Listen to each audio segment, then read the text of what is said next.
গোয়ার শিরগাঁও মন্দিরে পদপিষ্ট হয়ে মৃত্যু মিছিল, ফের কুম্ভের স্মৃতি। অন্তত 6 জনের মৃত্যুর কথা নিশ্চিত করেছে প্রশাসন। শুক্রবার গভীর রাত থেকে ওই মন্দিরের বার্ষিক শোভাযাত্রা উপলক্ষে বহু মানুষ জমায়েত করেছিলেন, আর সেখানেই ভিড়ের চাপে পদপিষ্টের পরিস্থিতি। ভোরের দিকে পরিস্থিতি নিয়ন্ত্রণের বাইরে চলে যায়, অনেকে ভিড়ের ঠেলায় পড়ে যান। আহতদের সংখ্যা 50-এরও বেশি। গোয়ার মুখ্যমন্ত্রী প্রমোদ সাওয়ন্ত উত্তর গোয়া জেলা হাসপাতালে আহতদের দেখতে গিয়েছেন, পরিস্থিতির খোঁজ নিয়েছেন তিনি। সূত্রের খবর, মন্দির চত্বরে অগ্নিদিব্য নামে আচার অনুষ্ঠান পালন করা হয়। এটি এই মন্দিরের বহু প্রাচীন একটি রীতি, আর সেই রীতি মেনেই শুক্রবার রাতে মন্দির চত্বরে কাঠকয়লা দিয়ে আগুন জ্বালানো হয়েছিল।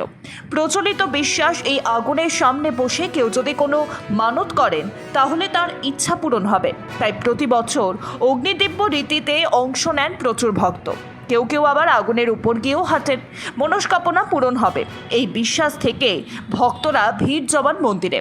প্রতি বছরের মতো শুক্রবারেও অগ্নিদিব্যর আয়োজন করেছিলেন মন্দির কর্তৃপক্ষ।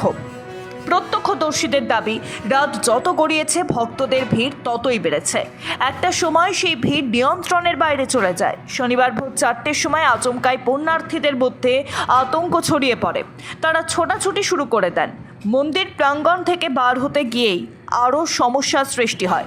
তখনই পদপিষ্টের ঘটনা ঘটেছে বলে প্রাথমিকভাবে মনে করা হচ্ছে। Bureau report, sky news Bangla.